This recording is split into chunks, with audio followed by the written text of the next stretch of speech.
Hello everybody and welcome to Total Futsal. This is our first interview and we're starting off very, very strongly with about as big a name as we could possibly have hoped to get here.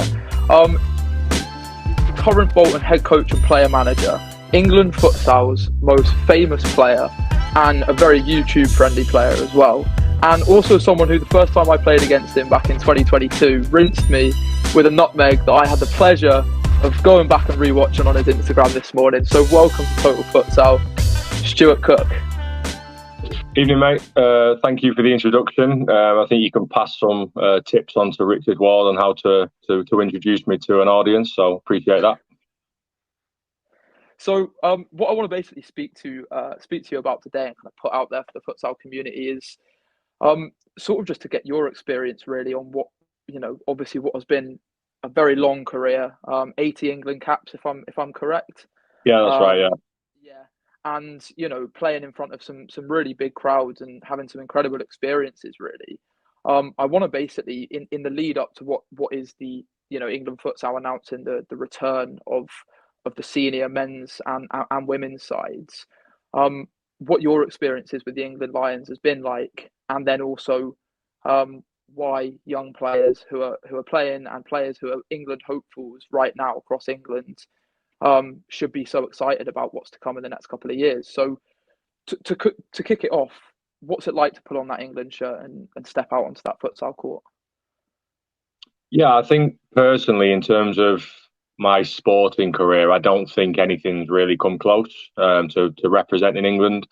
And I think that's what probably keeps me so engaged with the sport, is that I know how much the experiences I had with England mean to me and meant to me. And I would love for the people who I interact with on a regular basis at Bolton or around the country to be able to experience those things as well. So it's really important to me that the national teams come back and that everybody involved in futsal within England make the sport attractive to a bigger audience, so that everybody else, or as many people as possible, can kind of try and share the experiences I've had the pleasure of over the past sort of 10 to 15 years. So, I want to dig down into that sort of the actual England setup, and I was watching a few bits of footage and old highlights and stuff today, and the thing that really struck me was actually how much of these were big international events. There were big crowds. It looked good aesthetically, and obviously the quality was really good as well. And take me inside those England camps from when you made your debut in 2009 to your last sort of few games up until 2020, and take me inside the players and the coaches and the setup in there and what was so good about it. So I think I've probably, along with a couple of other players, probably gone through a few cycles with England. When I first came into the England squad in 2009, the sport was really unheard of. I was playing non-league football and a lot of small-sided football, but I hadn't really heard of futsal, didn't really understand what it was. And don't get me wrong, you still have those conversations now with plenty of people who don't know what futsal is or only really know the basics of it. But back then it was even worse. So when I first came into the England squad, I didn't really know what to expect. I didn't know what the sport was going to look like. I didn't know what the players were going to be like, my first invite into a training camp at Lilleshall. Now, even as a football fan, I knew what Lilleshall was, centre of excellence for all the best football players in the country for a number of years. At the time, probably considered our Clairefontaine. So just straight away, having the invite to go to Lilleshall and reading that and hearing that was like, oh, well, this seems important. And then it kind of snowballed from there. I fell in love with the game as soon as I touched the court. It just fitted my profile of player and my style perfectly. And having the opportunity to play sort of 3-4 months later for England and walk out and have the national anthem and be in the starting lineup was probably something that I just didn't expect, even when I went down to that first training camp. So, as I say, like walking out, pulling on the England shirt, 500 people at the Point 4 in Hereford, which, all right, not the most glamorous of sort of venues at the time or even now, but it was just the overall experience. The cameras were there. There was TV. There was newspapers there. I think the Daily Mirror were doing an article at the time. The highlights were going out on FATV, and it just felt like the production within the sport was different to what I'd experienced, even at non-league, and certainly within sort of the small-sided game. And then once I got in and was hooked, obviously I spent 18 months out. I did a couple of trips to Cyprus and a trip to Libya. And I once I was injured, on it genuinely, like I didn't miss playing football. I didn't miss the non-league scene. I missed what I thought those first 6 months playing for England were, and I really wanted to get back to have those experiences and to visit those countries and to challenge myself on court against ultimately what are, in some of the games, the best players in the world. So early doors, I definitely didn't understand what I was going into, which probably helped me because, you know, on the English Futsal podcast, we've just had a chat this week about sort of how you deal with it mentally. And like my mentality has always been, I'm going to play five-a-side with my mates. And that probably helped me be able to just sort of hit the ground running with England. So obviously when I came back and we did our first prelims out in Lithuania, England had never qualified, but I felt like we were getting better, and I certainly felt like I was comfortable at prelim level and beyond. And we qualified and we made history, and that I maintain to this day in terms of sports, that's the biggest achievement and probably the most joy I've felt in terms of sports. That first qualification with England out in Lithuania in 2013, 2 wins on the bounce, was honestly, as a group, I don't think there was a better group that I'd been involved in. And it just kind of fed into my want to do it again and to achieve more and to push on as a player and obviously as a squad. You know, so that was all under Pete Sturgis, and Pete led us through the next couple of qualifying campaigns. And from that Lithuania sort of period of time, so that would have been around March 2013-ish, we went to the main round and played out in Turkey, Far East Turkey, out in Erzurum, I think it's pronounced. And we obviously had our first taste of main round. And I remember sitting in my room with my roommate Sam Murphy at the time, thinking to myself and saying to him, it was the first time I was nervous to step on court and felt as though I might actually be out of my depth. But that was so refreshing because I'd only ever chosen to play football at a level that was relatively comfortable in terms of non-league. You know, I wanted ease. I didn't like to work hard in football. I didn't like the physical challenge of the game. So to actually have that feeling before playing a futsal game, again, just fed into the sort of realization that actually this is the challenge. This is what I find sort of enthralling. And obviously we competed reasonably well in those main round games. We lost all 3. I think we probably deserved to take something out of the Turkey game, which we lost 4-3. And I maintain that the best team I played against was Slovenia, which we played in that period of time as well. So we come away from that, and then we really kicked on. I think after that set of games in the main round, I think we went sort of 2 years where we only lost 2 or 3 games, and I think one season or 1 year we did 11 wins out of 12, and the other one was a loss to Sweden at the Copper Box. And as I say, that leading up to the games at the Copper Box, where we played in front of sort of 13, 14, 1500, we'd really sort of nailed down what our style was as England.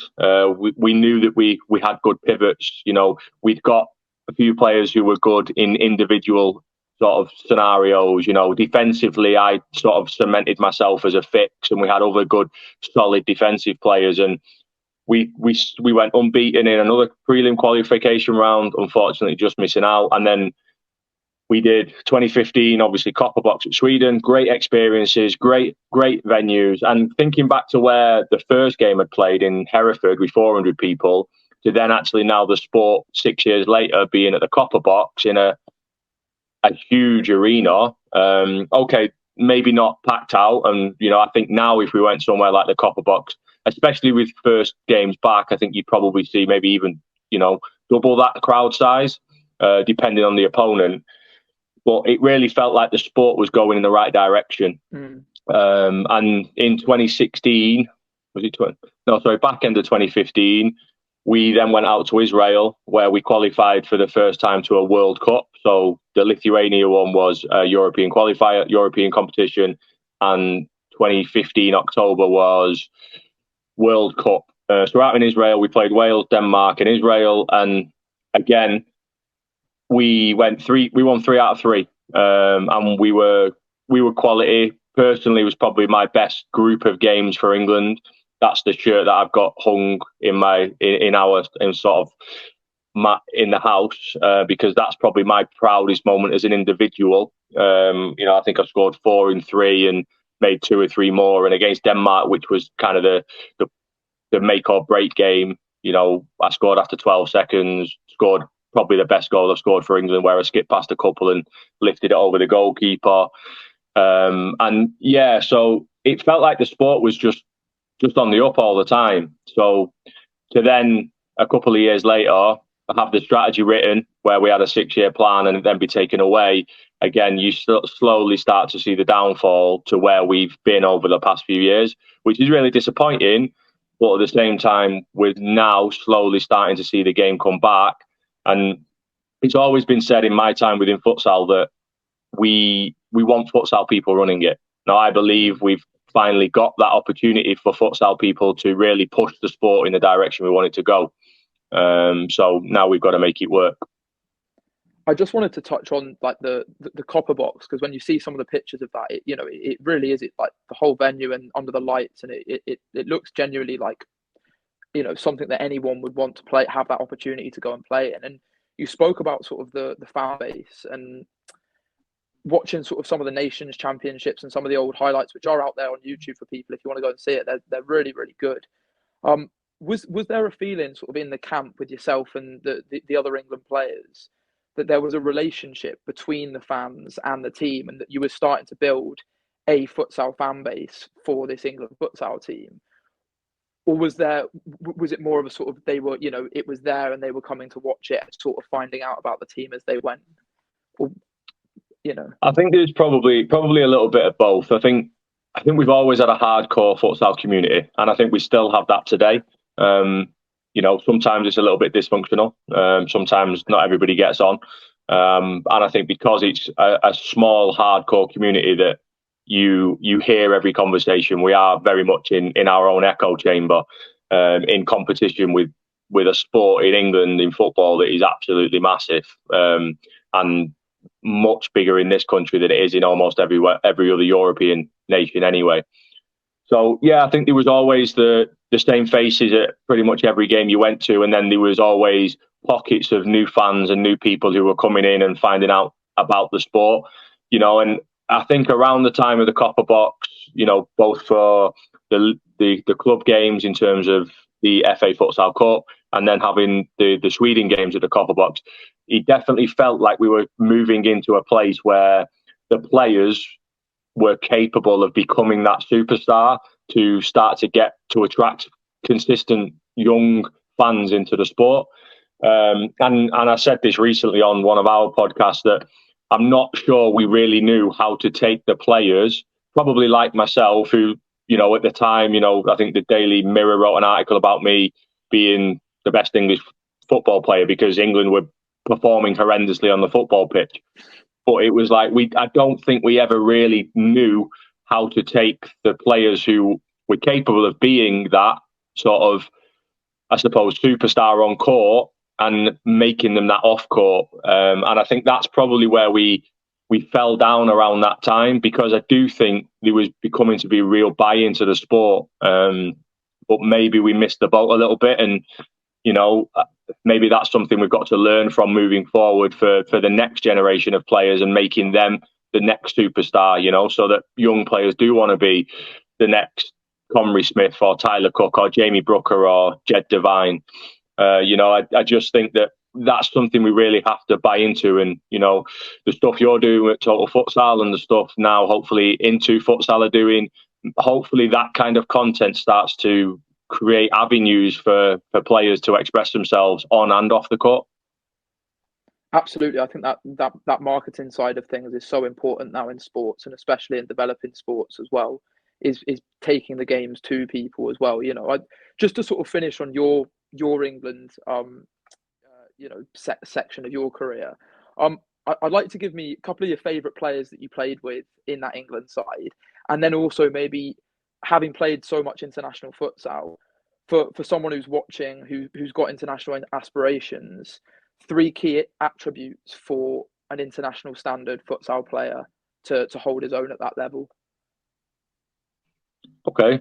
So in terms of the players I enjoyed playing with at England, I had a really good on-court relation and off-court relationship with Luke Ballinger and Ian Parks, who both played pivot. They were probably the two pivots who allowed me to probably be the fix that I wanted to be. They knew when to leave me alone. They knew when to connect with me.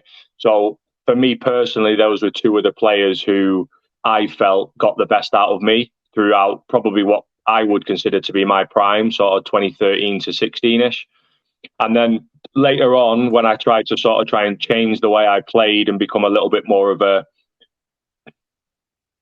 futsal player, I suppose, because I still maintain that I'm a footballer playing futsal. So when I came back into the sport, I sat down with Scoobs and sort of said, look, I want to become better at this sport. I want to learn this sport. I don't just want to rely on being good with the ball at my feet and being physically strong. I want to move better. I want to understand space, timing and movement and just be better. So moving on to sort of 2018 onwards, I really enjoyed playing with Russell Goldstein and Liam Powell Freeman, who ultimately are two of my best friends within the sport. Because they do what I want to do, which is move really well between the lines. They connect the game really well, but at the same time, they understand when to threaten in behind. So I still was able to do the bits of stuff that I was good at.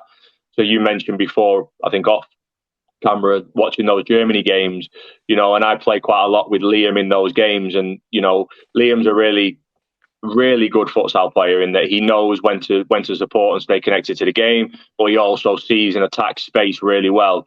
So one of my super strengths as a player is forward passing. So having players who understand when they can go and attack space is really important to me, and he kind of brings the best out of me as well. So those are probably the players. For me personally, the best futsal player that England have produced is probably Argon Rector in terms of pure futsal. He was both-footed, in terms of all technical ability. He could strike off both feet, pass off both feet, could dribble with both feet. The 2 years he played professionally at Baku, when he was supremely fit, I think that's the player that could have gone on to really push England forward. It's just that he probably didn't want to commit in the same way that some other players have done long term, and sometimes life gets in the way. But my opinion is that Argon is probably the player who had the highest ceiling as an England player. Maybe myself as well, but as I say, I still think that I was always a footballer playing futsal, so I probably had a lower ceiling than Argon would have done if he'd have really committed to the sport and maybe gone abroad. In terms of attributes, I think in the modern game, I think one of the biggest ones is athleticism and physicality, probably more so in terms of your fitness. The game is becoming really intense at the highest level. It's becoming very man to man, and I think the ability to move at speed in terms of acceleration and deceleration is probably becoming really, really important. I also think the mental side of the game at international level and the highest level is really important.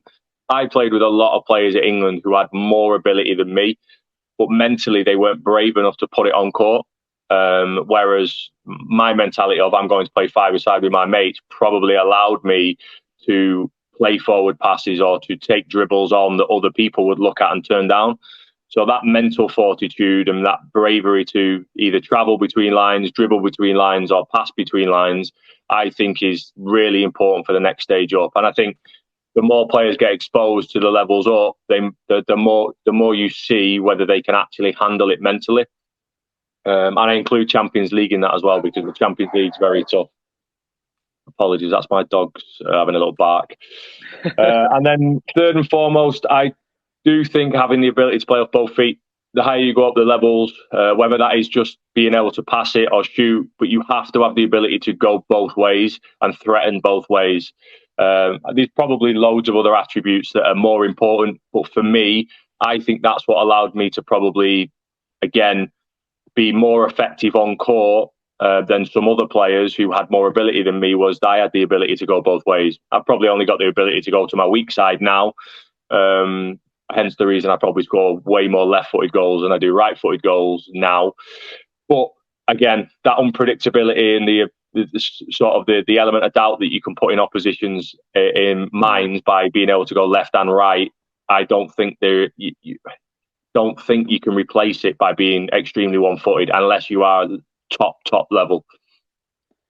I completely agree with that. I think that's, as someone that's got into futsal in the last 2 years, that's one of the key things that I've noticed, and is, you know, something that I certainly want to try and develop, because I think that's, especially in tight spaces, is such an important aspect of, like you say, that unpredictability and giving yourself options on the court. So there you are. Any young international hopefuls, there's Stuart Cook's advice for you. Moving forward now, so you painted a bit of a picture for people of sort of where this England side was getting to, and the sort of potential that you felt that the game started to have, and then obviously we know what happened in 2020 and with COVID and the funding that's been spoken about so much in the futsal community over the last couple of years. Now, through England Futsal, when I spoke to you in 2022 and wrote that piece for the Echo, we were talking about starting to pave a way back to the senior teams. And the quote that you gave me that really stood out to me was that you wanted people, young players, to be able to look at futsal and think, I've got that dream of being able to put that shirt on and go out there and represent my country. And hopefully now, especially with the under-19 starting earlier in 2023, and now with the senior men and women's sides, we're looking to get back to that now, and we've got clear pathways to that. Now, you mentioned earlier futsal people in futsal positions.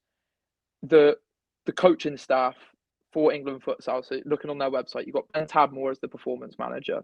You've got Sion Kitson, head performance and technical coach.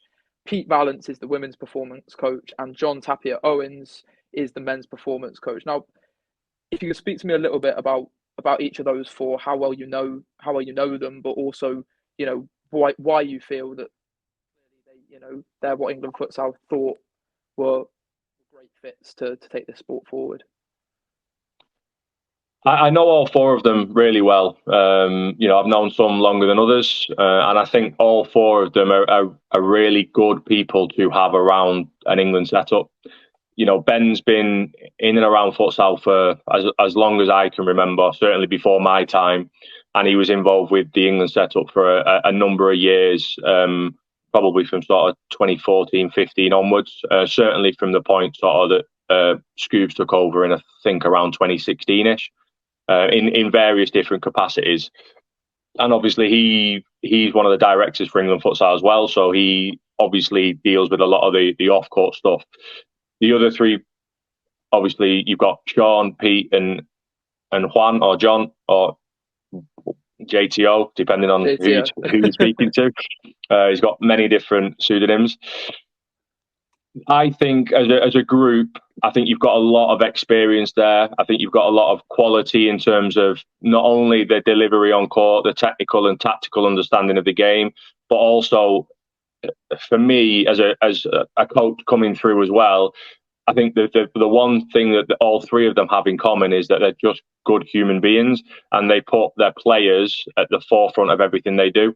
And that's something, as I say, as a relatively novice coach trying to kind of come through, that I really try and do. And don't get me wrong, it isn't always easy, because not every player wants to treat you the same as they want to be treated. And, some people are difficult to manage, but I think those three have really got a good understanding based on their experiences of being around England programs, club programs.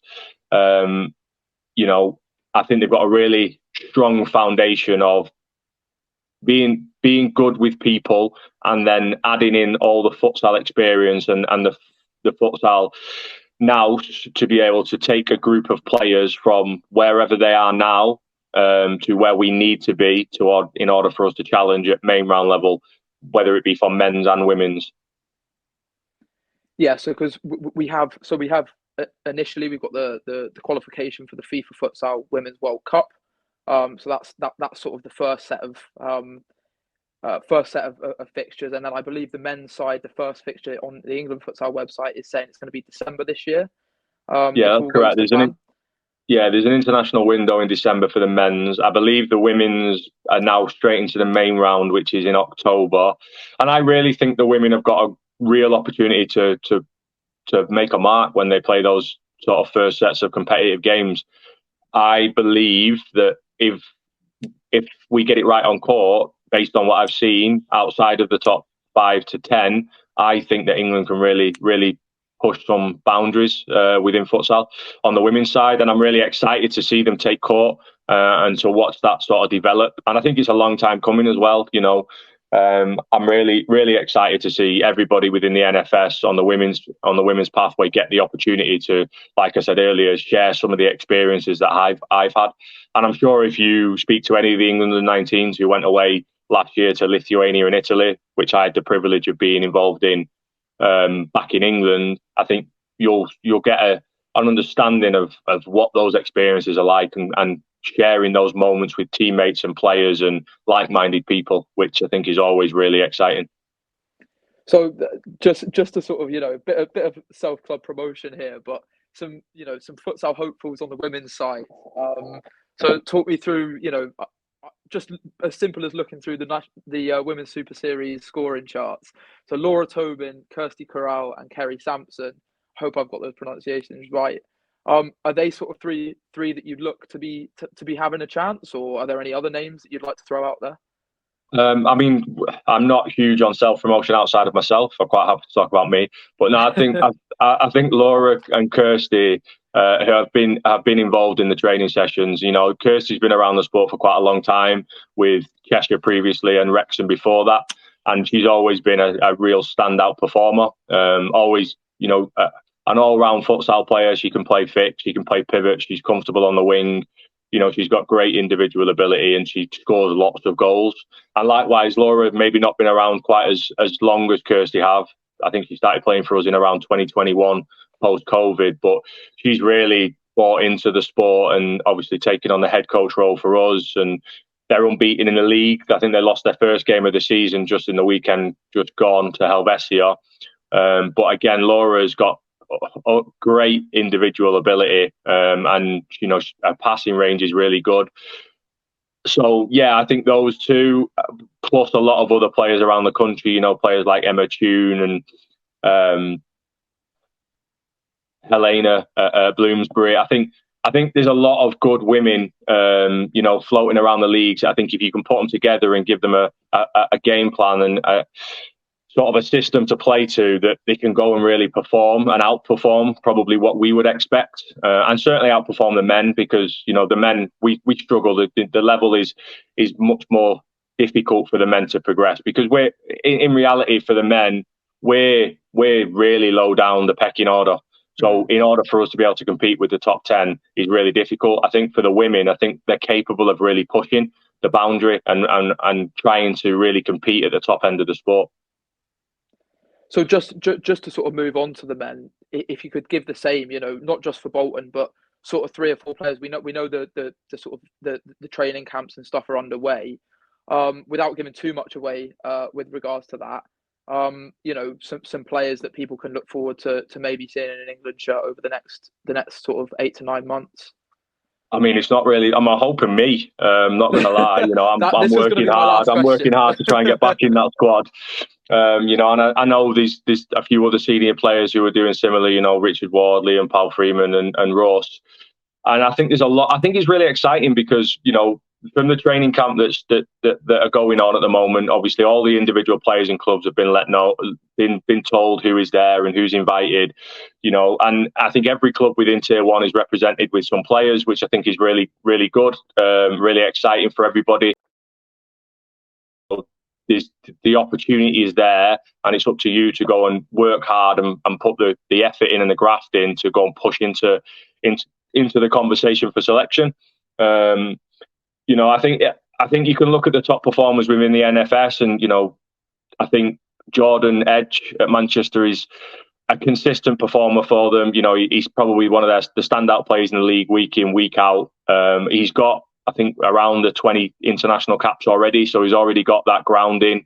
And I'm really excited to see whether Edgy can use the last 3 to 4 years of his development within club futsal to now go and actually impact games at the international level. Whereas as an 18, 19, 20-year-old, where he first originally picked his caps up, I think he probably couldn't quite do what he's now doing on a regular basis for Manchester, for England. So he's one of the players I've always said, bearing in mind that I played with him when he was 16, that he should be looking to come and take my shirt and be better than me, be better than I ever was. He's got more ability than I've ever had. He just has to now find a way of impacting games at the highest level. Likewise, one who's not got any international background is Jeff at Manchester. And I'm really excited to see how he transitions up the levels. Really strong, physical. He's got, again, lots of individual ability, can shoot off both feet, that ability to go both ways. He's hopefully stands him in really good stead to make the step up. And I think he's one of the most exciting players for me who could potentially pull that England shirt on. And then there's a lot of good young players. I mentioned Jamie Brooker and Jed Devine, and I'm not saying right now they're going to be ready, but those are the kind of players I'm looking at and going, actually, in 10 years' time, in 5, 6, 7, 8, 9, 10 years' time, they could be at the level where we can start to go, well, we can win main rounds and we can go and challenge and maybe look at the elite rounds and everything else. I've had the pleasure of watching the current under-19s training recently because my son's involved, so I know there's a few players in there who I think, again, in 10 years' time should far outweigh my ability on court and other players who have played for England's ability on court. And that, I think, when we start to develop that generation of players who are currently probably between 16 and 22 now into 28 to 32-year-olds, I think that's the era where I'll look up and go, yeah, like that's where we really need to push on from there. And I know that seems like a long way away, but that's where we're at. It's very difficult for futsal to just jump in short periods within this country because of how big football is. So we have to be patient with it. And what sort of, from your time with England and when it was sort of most successful, what can England futsal and the setup now learn from those times, and what maybe does it need to, what sort of does it need to change, in your opinion, to be a more successful setup moving forward, no matter how long term it is? I do think there's lessons to be learned, and I'm sure Sean's been involved in international setups himself as a player with Wales, and obviously as Fuge's assistant for I think it was sort of 18 months, 2 years prior to COVID. So he'll have an understanding of what he thinks we were doing well and what potentially we need to do a little bit better. I think one of the things that I'm really excited about is that we might potentially see us to continue to develop what we were trying to do pre-COVID, which was our out of possession work, and can we be more aggressive in the way we defend and start to impose ourselves on opposition a little bit more. I think often, and probably a little bit to my frustration as a player back then, I felt like we probably gave a little bit too much respect to some opposition, where actually I want us to go, you know what, we're here to win and we're here to impose ourselves on you and show you what we can do. And I'll give Dave Lawty a shout out from over at Riding High, in that I kind of agree with him that we have to find a way that suits English players. And for me, that was being quite physical, quite direct, back to front relatively quickly, with a little sprinkle of individual ability when and where it was needed. And I think Sean and Pete and Juan have probably got a really good understanding of what this group of players are capable of doing. And I hope that formulates into something that's pretty impressive on court in the future. I'm not sure it's going to happen straight away. I think, being put straight back into the main round, whilst it's great, because we've only competed at main round 2 or 3 times, and it gives everybody an opportunity to challenge themselves straight off the bat. I also think that, going in at main round requires quite a lot of experience, which at the moment we're probably lacking on court and will come over time. So, probably to the wider audience, it is, look, we have to be realistic in what it was going to be. I want to go and win. I want to get fit and go and win a main round game and compete to qualify out of the main round in the next 12 months. But we have a lot of players who have never touched an international court. So, I've had this discussion previously around some young players. You have to give them time to understand what the level is, because it is completely different to playing in the NFS and playing in England, and you can't replicate it until you're actually out there on court. The intensity, the speed, the quality, it's 10 times higher than it is in England. So the question that is on everyone's lips, where you've sort of alluded to it already, where is Stuart Cook on the return to playing return on the court and potentially an England return? I've set myself a timeline. It's going well. So I basically wrote myself a 12-week sort of plan from the 1st of January. Started a little bit early, sort of over Christmas time, to set myself a target to be at a certain weight. I'm at that weight already, probably 3 to 4 weeks ahead of where I wanted to be. So, I've lost 5 kg since Christmas, which I'm happy with, without actually sort of getting on court for games too much, because I want to get strong before I get fit. So I'll be involved this Sunday. I'm not sure when this is going out. I'll be involved against Derby in our next game, and I fully expect to basically build up from them. We've got 6 league games left, and we've got hopefully 2 playoff games as a minimum. And I want to finish the season strong, because I know there's probably a lot of people out there looking and going, 38, not really played that much in the past 3 or 4 years. All the injuries that I've had over time, and I think they're all fair.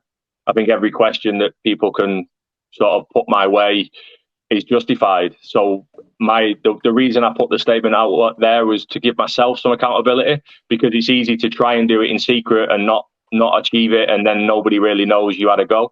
Yeah. So I'm putting myself out there and saying, look, I want to do it. If my body doesn't allow me to over the next 12 months, like I said in my post, I'll scarf up and I'll cheer the 14 or 16 players who get picked. I suppose I'm just doing what I've always done and backing myself to be able to prove it on court over the next 6 to 9 months.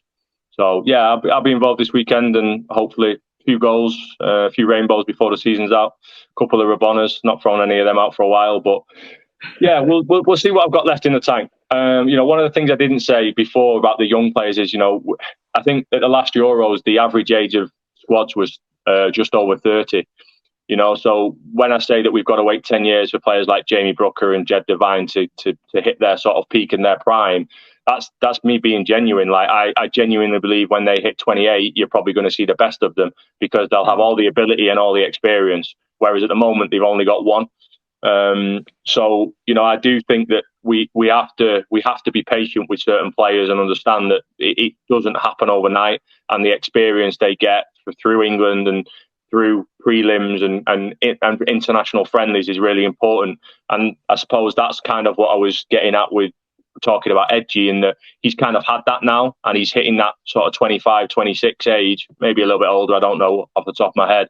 But, Edgy is a player now who, for England, we should be looking at and going, yeah, this is going to be a player who's going to make the difference for us, because he's got the ability and he's now got that bank of experience coming in behind him. So, yeah, I like to say, I think I'm excited for my own little journey over the next 6 to 9 months, because, yeah, I got something to prove to myself, let alone everybody else. Well, there we are. It's going to be an exciting rest of the year for English futsal fans, for English futsal players, and for anyone involved or introducing themselves into the game. So, thank you, Cookie. Thank you, Stu, for talking so fantastically well about that. Hope everyone's learned a little bit more about the England futsal setup, and learned a little bit more about the history of English futsal as well. So yeah, good things to come, and hopefully a few more Rabonas thrown in there over the next few months. No, I appreciate you having me, mate. And like I say, I think what you're trying to do is really needed. As I said before, I think there's some good stuff going on in terms of social media from lots of different places. So hopefully it continues and the sport can keep kind of shining. well, we'll get you back on after maybe in 6 months' time to see where we're at on that plan. Hopefully not to talk through any more injuries. Fingers crossed.